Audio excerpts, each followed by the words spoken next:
this is my living room. It's a kind of a disaster area.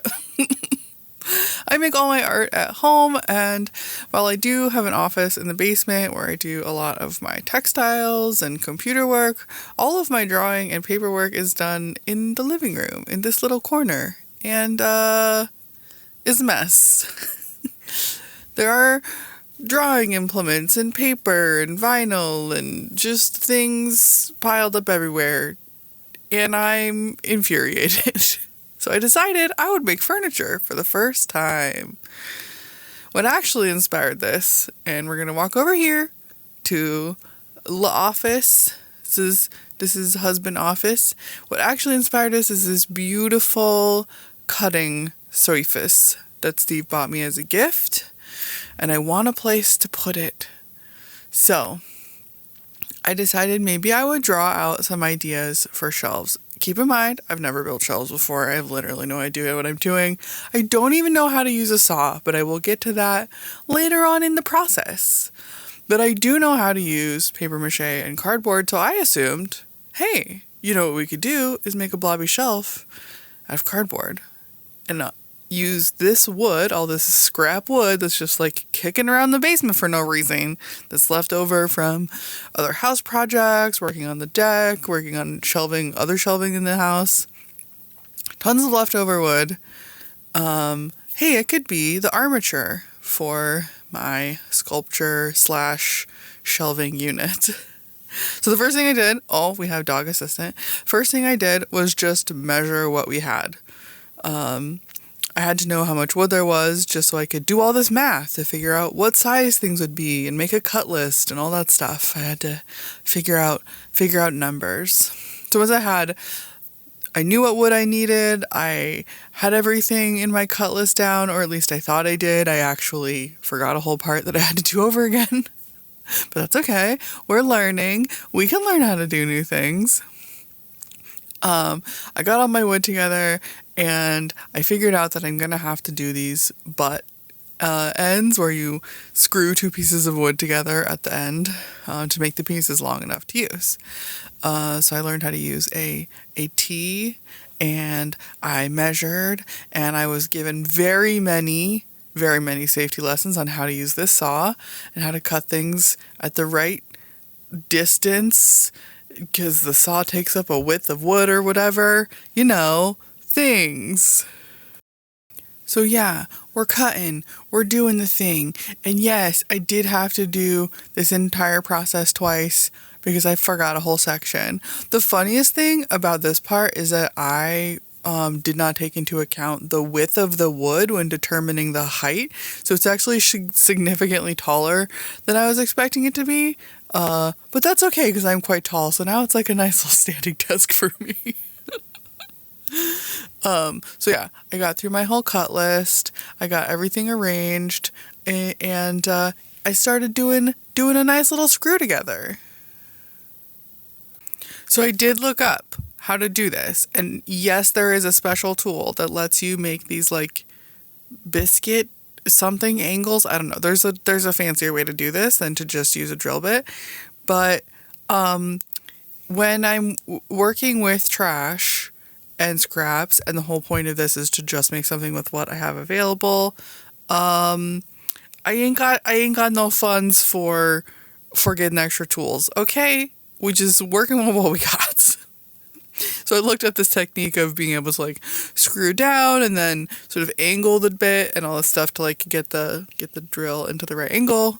I learned from a YouTube video, as is how things are done nowadays. And I didn't even buy these screws. These were all left over from a project that Steve did a while ago working on our house. Most of these joints, these like flat on joints like this one, I got super tight, very effective, very strong. One of them was like a tiny bit wobbly.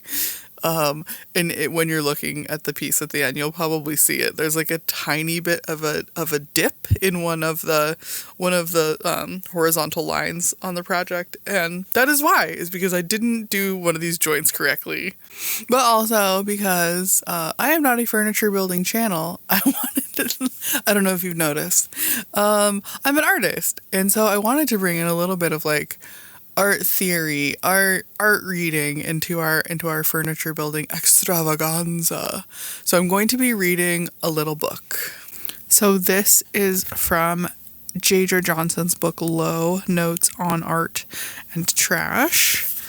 And I guess because I have been building this bookshelf, art shelf, whatever you want to call it, shelving unit from just scraps from leftovers from trash laying around my house.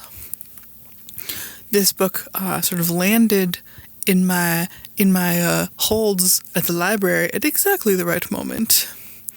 This is from page 41. White trash was not a new idea when Belcher Stowe popularized it. Poor and trash, like poor and dead, had been related for centuries, in Shakespeare's time and before, ever since colonial England needed exploitable labor to power its empire, and a linguistic ideology to buttress its mission.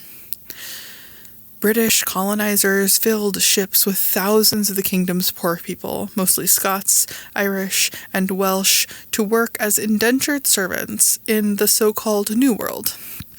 These, quote, waste people, unquote, were seen as unproductive vagrants, perfect for dumping into a brutal, short life of hard labor, developing the land as it was cleared by genocide of indigenous Americans. For a long time after, there were at least as many white trash as enslaved Africans in what is now the United States. The landed class used trash to divide the working class and to create a separate, dingier world for whites who did not meet their standards of racial supremacy. The term made dehumanization easy and was ultimately effective. One thing I loved about using all of these cast-off pieces of wood is not only did I get to make my art out of trash, which is always what I do. I need to make art out of waste materials. It's really important to my brains, my conceptual doing of things, to make art out of trash. But also, this is collage. So you'll see some of these some of these lengths are made out of 2 or even 3 different pieces, even different kinds of wood. This is not fancy furniture making that we are doing here.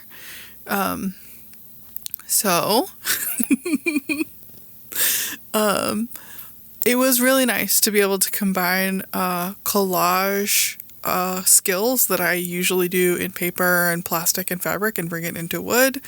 I've often been intimidated by doing projects with wood, specifically because I felt like, oh, well, I can't bring my collage brain to this. But actually, that was not true. I totally could. And even when I made mistakes, I use my same skills that I have from sewing to do work in wood. Like, if the thing is the wrong size, you just change the size. It's totally fine. If you're new here and you've never heard me talk about making art from trash before, it is ecological. It is saves money, all of those things. But I make art out of trash because I am disabled and I am part of a population of people that has been trashed quite literally by the culture that I live inside of. And I don't like it.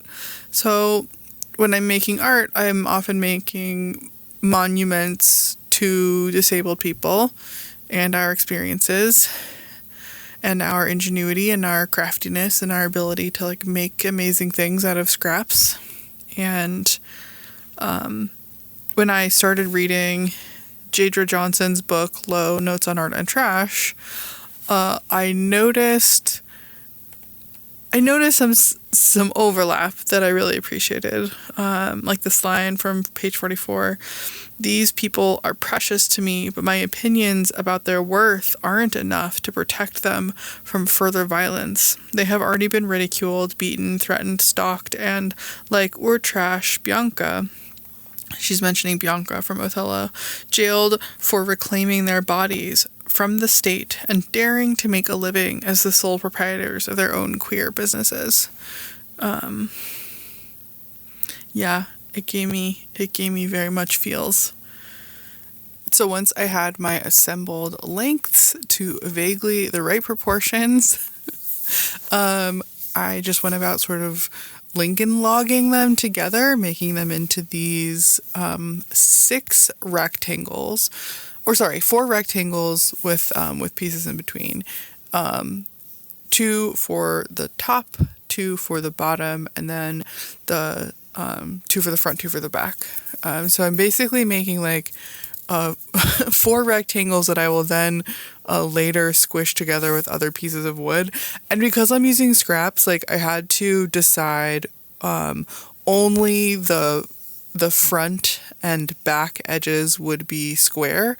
So you'll see like I'm very carefully lining up only one edge so that all of the front and all of the back will be flat, but all of the internal angles are step downs and weird and like they don't line up. And that's because later on all of this is going to be covered in paper mache. So I tried to make the parts, I tried to decide what was valuable, like where I really needed to have alignment and where it was totally fine to just do whatever the wood I had was capable of doing, basically. Once I had the rectangles, I figured out how to place the blocks that were going to go in between the top and bottom rectangles.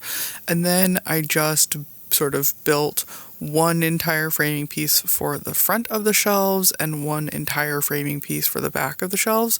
And the big decision here was, well, I guess there were 2. One was which pieces were strongest. So which pieces had like the fewest number of butt ends or the tightest joints, so I could put them on the bottom because they'd be holding more weight, and put the weakest ones on the top 2 rectangles. And then I also needed to decide, I hadn't really measured out, this piece has kind of a waist where the middle shelf comes in significantly so that I could make the surface texture of the shelf much more curvy. And in order to do that, I had to figure out how deep I wanted these blocks in the center to be. So this is me just like figuring it out fiddle style. So then once I had the waist pieces in, I just picked up the top rectangle and plopped it on there.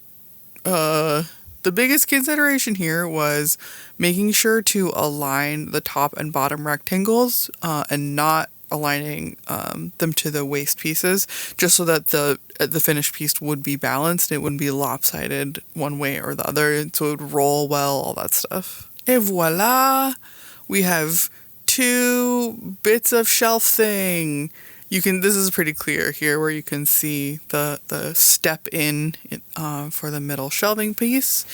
And now I'm just going about figuring out where to attach the Z-axis pieces, so the pieces that will give the shelving depth. I did fully cut these the wrong length the first time, fully assembled it, and it was way too big, and I had to take it all apart and do it completely again.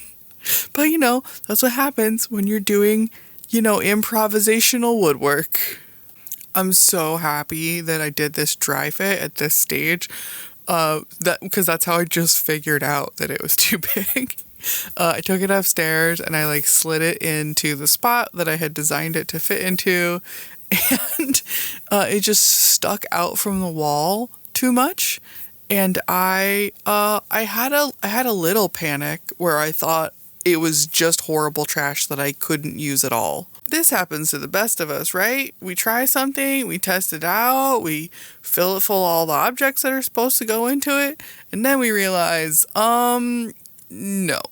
Let's read a bit more of Low, Notes on Art and Trash, while I fix all of my mistakes. The artist Tatiana Lebowski Acosta defines trash as the precariat, a portmanteau of precarious and proletariat, not the mythical white working class, but those who are marked as even more worthless than white and working. Sex workers, the incarcerated, the formerly unemployed, the undocumented, the disabled, the non-white.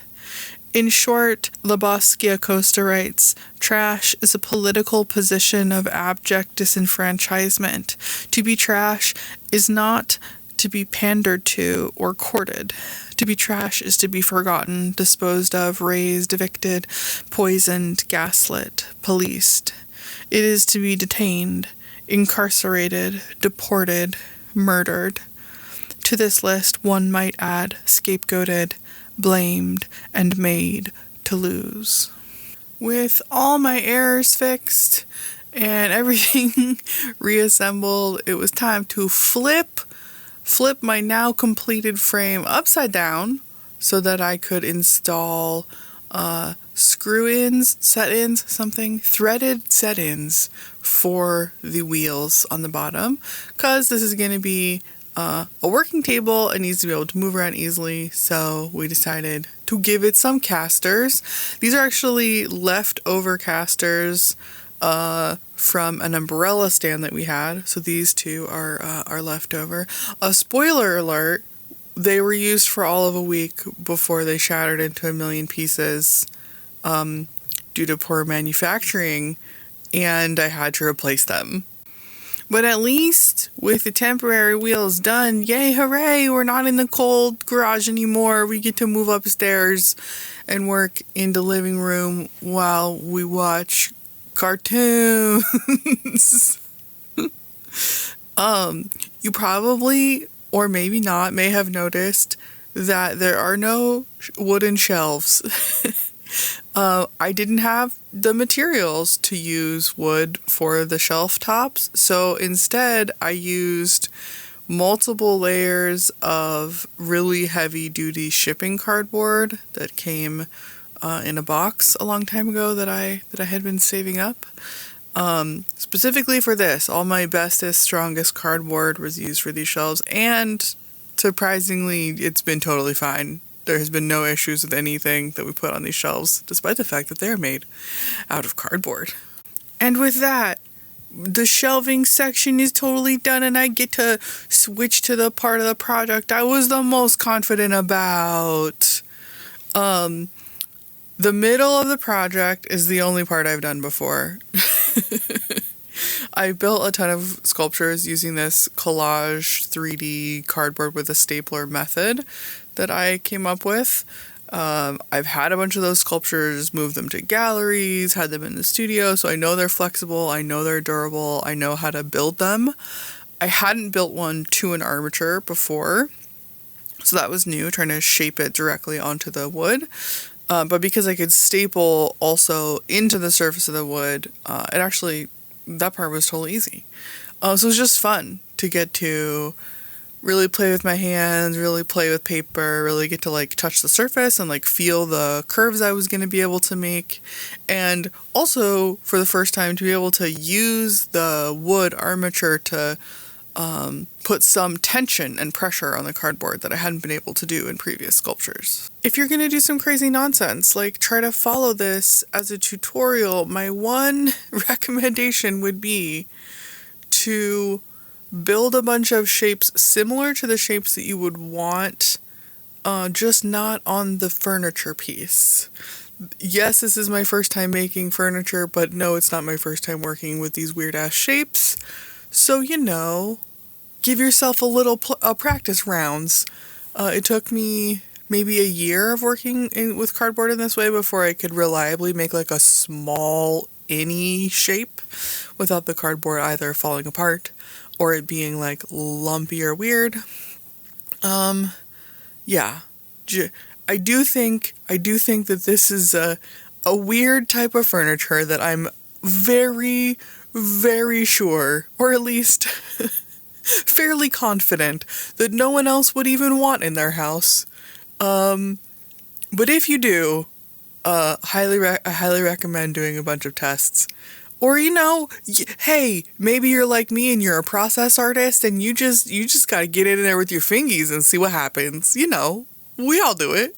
Okay, while I finish up this middle section of getting the cardboard down before we move on to paper mache and plaster and paint and all the finishing touches, let's do a little bit more book.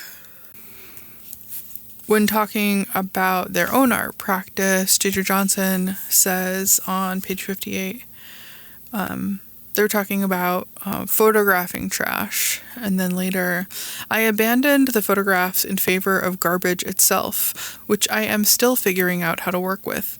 It is not easy to make garbage beautiful, but at least as I try to figure it out, I get closer and closer. I returned to garbage, to wastelands and wasted lives over and over again in my work, trying to make meaning from all the destruction.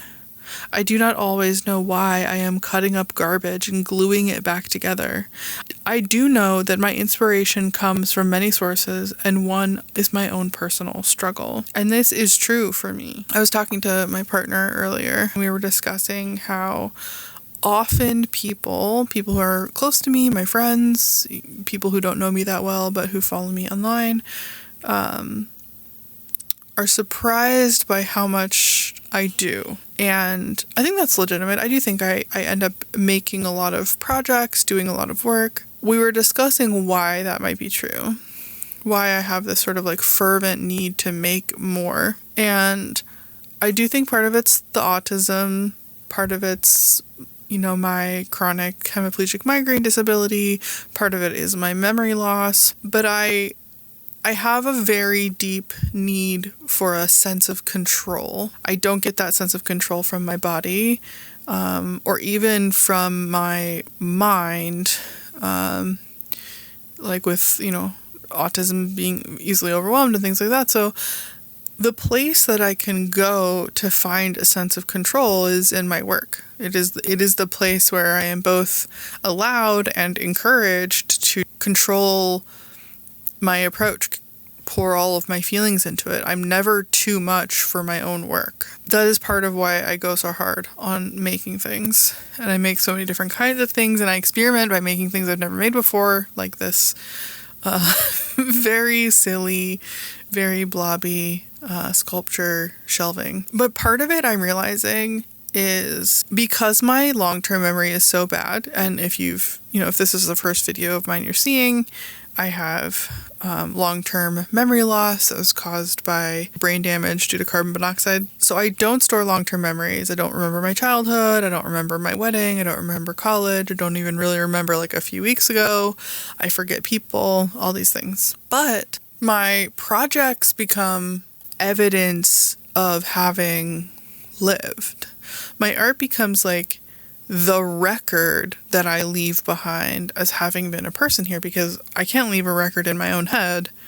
Not only do I try to work with trash as a commitment to disability justice and disability creativity, but I also just try and make a ton of stuff because I feel like the only way for me to exist as a disabled person with my particular combination of disabilities is to just make an unbelievable, unrelenting torrent of stuff. Make animations and films and comics and shelving and sculptures and paintings and clothing and music and writing. I wrote a book. I'm writing memoir. I'm writing stories. I really am trying to make myself into existence through my work. So now, we have a dog. This is Omelet. She's a baby angel. No. So barky, so reactive. Also, just my baby. You maybe can hear her in the background. So, okay, we were making the paper slurry. So the next step that I did, which I'm not sure this was the right approach to this, my thinking was there's lots of little dimples and seams and stuff that I could fill in using this slurry as a kind of clay surface.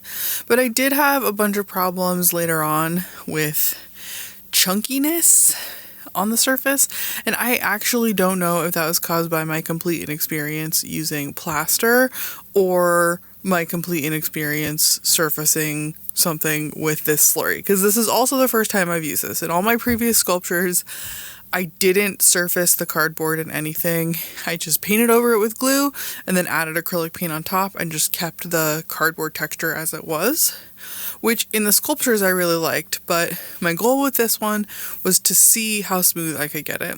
So next time, if there is a next time, I might try doing strip paper, applying paper in strips and in layers over the top to get a smoother finish, but this is what I tried, y'all. This is what I thought was a good idea at the time, okay?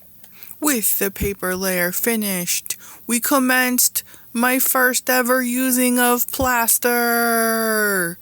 I did very closely read the instructions in which it said you were required to wear gloves, and then tried doing it with gloves on and immediately was like, hey, this is a bad idea. The gloves tear almost instantly and had to switch to not using gloves. So, don't at me. The first time I did this, I wasn't sure what I was doing. I wasn't sure if it would stick. I didn't know how strong or weak plaster was. So it was, as with everything else in this project, fully an experiment. This layer came out so much chunkier than I was thinking it was going to, and I realized afterward the reason was because I kept using the same bucket over and over again to make the plaster, and each time dried plaster from the previous application would end up in these little chunks in the bottom of the bucket, and then I would accidentally apply them to the surface. It was so stupid. It was such a mistake. I fully didn't know what I was doing. Oh my god. This was also about the time that we realized the little wheels were just shredding themselves, or just chunks of wheel falling on the floor. So Steve very kindly gave me these very cute red wheels to replace them with. They're so much better, but they did, again, make the piece even taller than before. This is the part of the video where I should just fully admit that this took me months. This whole project I probably worked on for 3 months approximately. It took a really long time for me to get through all these stages. They look so simple now looking back, but it took me forever. Things I learned from my first time doing plaster, I tried to implement into my second time doing plaster. One is do it outside. It's incredibly messy.